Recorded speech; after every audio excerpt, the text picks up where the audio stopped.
Monseigneur, Madame, Monseigneur le nonce, chers confrères, évêques et prêtres concélébrants, chers frères et sœurs dans le Christ. En premier lieu, je désire remercier votre archevêque, Monseigneur Jean-Claude Olrich, pour son invitation d'abord et pour ses aimables paroles de bienvenue. Et je désire aussi saluer les autorités présentes ainsi que chacun d'entre vous. Lundi dernier, j'ai été reçu par le Saint-Père que j'ai informé de ma venue à Luxembourg à l'occasion de cette fête. Le pape François m'a chargé de vous assurer de sa prière et de vous transmettre sa bénédiction. Comme il le demande lui-même très souvent, n'oublions pas de prier pour le Saint-Père afin que le Seigneur lui donne toujours courage et force pour proclamer la bonne nouvelle de l'Évangile dans ces temps difficiles. Consolatrice des affligés est l'une des invocations adressées à la Vierge Marie dans les litanies de Lorette.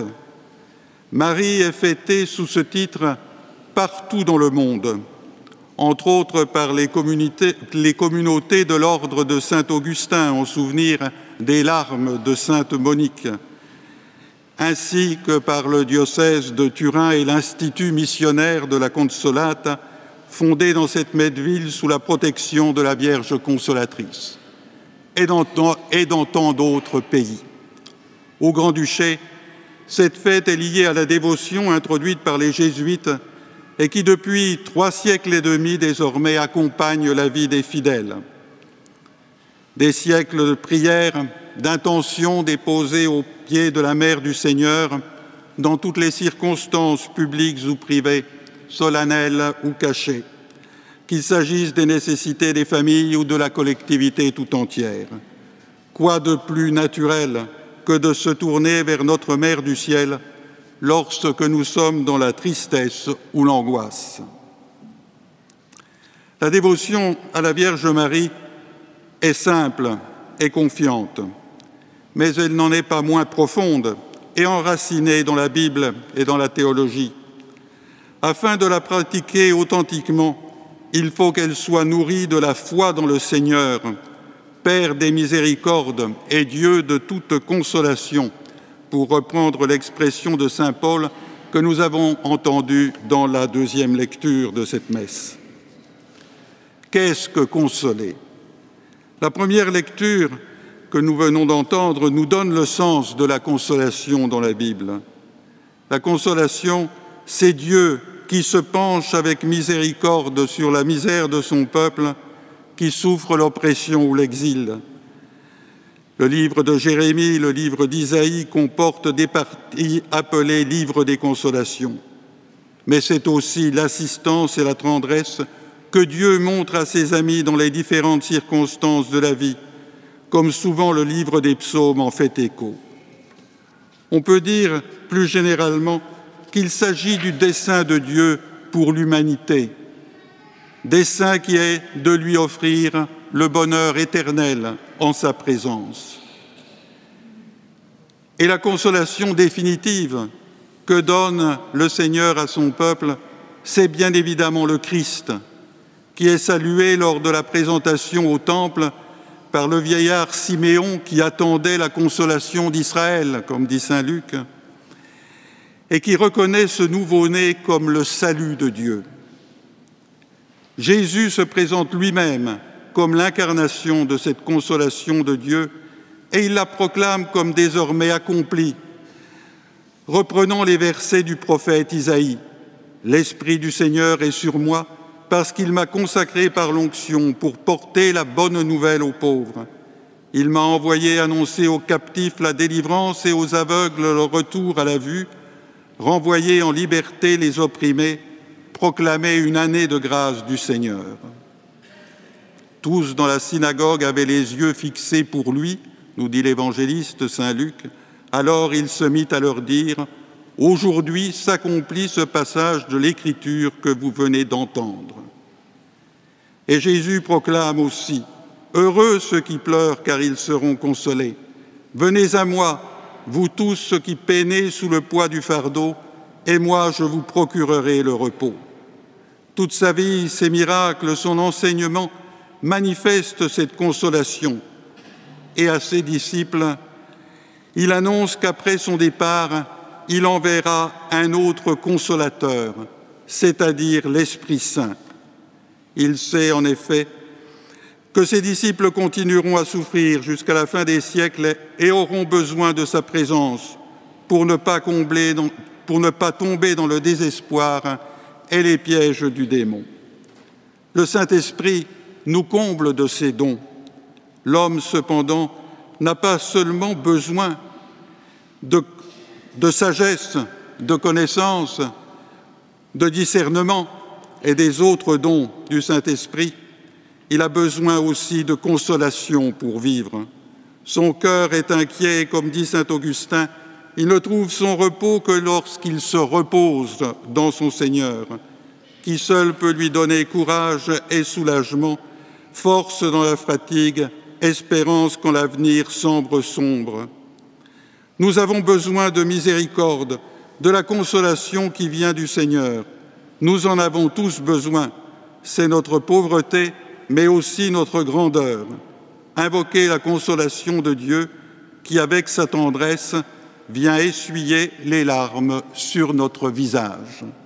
C'est ainsi que s'exprimait l'année dernière le pape François lors de la veillée de prière pour essuyer les larmes organisée dans le cadre du Jubilé de la Miséricorde.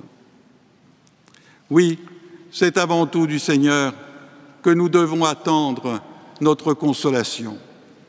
Cependant, c'est bien justement que nous nous tournons aussi vers la Vierge Marie comme consolatrice des affligés. Comme nous venons de l'entendre dans l'Évangile, nous l'avons reçue pour mère au calvaire. Au pied de la croix, elle a partagé, comme hélas tant de parents, la douleur pour la mort d'un fils et a vécu ce terrible moment sans cesser d'avoir foi dans la parole du Seigneur. On ne peut donc douter qu'elle a reçu alors la consolation que Jésus avait promise aux affligés. Et c'est là la spécificité de Marie. Ayant elle-même vécu cette béatitude de la consolation des affligés, ayant été comblée par la vision de son Fils ressuscité, elle peut insuffler courage et espoir à ses enfants. C'est pourquoi, comme pour reprendre l'expression du Concile Vatican II, elle brille déjà comme un signe d'espérance assurée et de consolation devant le peuple de Dieu en pèlerinage. Comme souvent le rappelle le pape François, nous ne sommes pas orphelins, nous avons une mère. Près de toute croix, il y a toujours la mère de Jésus.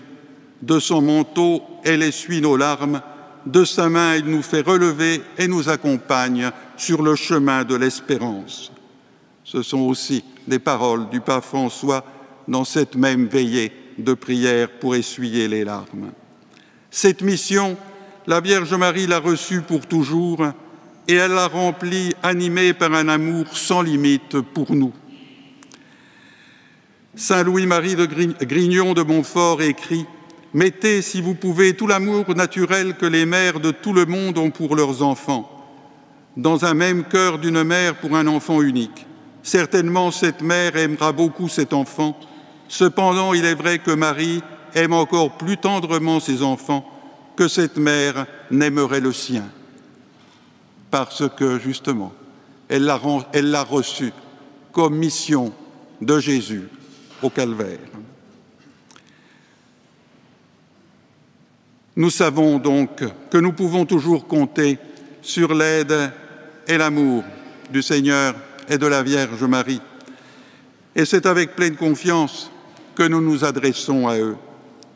Mais n'oublions pas non plus que nous aussi, nous pouvons et nous devons, dans la prière, être proches de Jésus et de notre Mère du ciel et de les consoler. Je sais que dans les prochains jours, vous recevrez la Vierge pèlerine de Fatima. Le Saint-Père vient de se rendre à Fatima et a canonisé 2 des 3 petits voyants, Francisco et Jacinta. La consolation de Jésus et de la Vierge est l'une des dimensions du message qu'ils nous ont transmis. En 1916, l'année avant les apparitions de la Vierge, les 3 enfants avaient eu la vision d'un ange qui les préparait à leur mission. Un jour, il leur présenta l'Eucharistie en leur disant « Mangez et buvez le corps et le sang de Jésus-Christ, terriblement outragé par l'ingratitude des hommes. Offrez réparation pour consoler Dieu. » Francisco fut très impressionné par cette vision et souvent s'isolait pour prier et consoler le Seigneur et la Vierge. C'est ainsi qu'il mourut. Sur son lit de mort, il offrit souvent ses souffrances pour consoler notre Seigneur et convertir les pécheurs.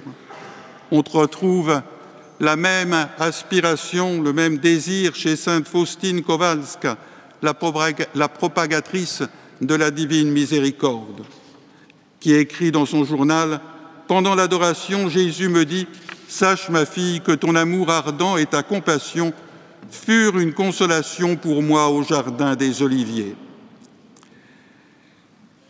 Il s'agit là d'une dimension de la prière qui est importante, car elle est le signe de notre amitié, de notre intimité avec le Seigneur et la Vierge. Ne pas seulement demander, mais savoir aussi offrir nos souffrances, mais aussi notre amour à Dieu gratuitement, en réponse pour son amour pour nous et pour tous les hommes. Et bien sûr, nous pouvons et nous devons aussi nous pencher sur les misères de nos frères. Heureux ceux qui pleurent, car ils seront consolés. C'est sur cette béatitude que se fonde la 4e œuvre de miséricorde spirituelle, consoler les affligés. Dieu nous réconforte et nous pousse à réconforter les autres. Comme nous l'avons entendu dans la seconde lecture, dans toutes nos détresses, il nous réconforte.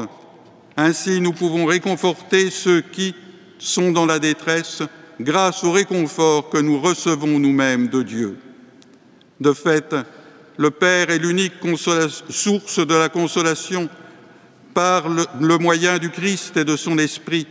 Mais précisément, tous les baptisés ont reçu l'onction du Saint-Esprit et peuvent donc, à la suite du Seigneur, redonner courage, insuffler des raisons de vivre et d'espérer, ainsi que de lutter à tous ceux qui ne voient pas une issue à leurs difficultés et à leurs angoisses. Il y a tant de façons de consoler les affligés. La première est certainement la prière, car elle est puissante auprès du Seigneur qui seul peut consoler certaines douleurs. Intercéder, demander en faveur d'un autre est depuis Abraham le propre d'un cœur accordé à la miséricorde de Dieu, nous dit le catéchisme de l'Église catholique. Et il y a tant d'autres manières concrètes de faire notre possible pour soulager les peines des autres. La compassion, pleurer avec ceux qui pleurent, comme dit saint Paul, l'exhortation, la solidarité, l'entraide, une visite, etc. Vous savez que c'est l'un des points sur lesquels le pape François a insisté par la parole et par l'exemple durant le jubilé de la miséricorde et à chaque moment encore de la vie de l'Église, rappelant l'importance des œuvres de miséricorde pour ceux qui veulent être disciples du Christ. Il nous disait samedi dernier encore à Fatima, « Dieu nous a créés comme une espérance pour les autres, une espérance réelle et réalisable selon l'état de vie de chacun, en demandant et exigeant de chacun d'entre nous l'accomplissement de son devoir d'État, comme l'écrit sœur Lucie de Fatima en 1943, le ciel déclenchait une vraie mobilisation générale contre cette indifférence qui nous gèle le cœur et aggrave notre myopie. Cette invitation, cette exhortation vaut pour chacun de nous personnellement, mais aussi pour notre Église, La Vierge Marie, comme dit le Concile Vatican II, est le modèle de l'Église. Prions Marie pour qu'à son image, notre communauté chrétienne sache offrir amour et réconfort à tous ceux qui souffrent. Qu'elle avance au large, puisque c'est la devise de cette octave, pour porter même au plus lointain la bonne nouvelle que Dieu a consolé son peuple. Amen.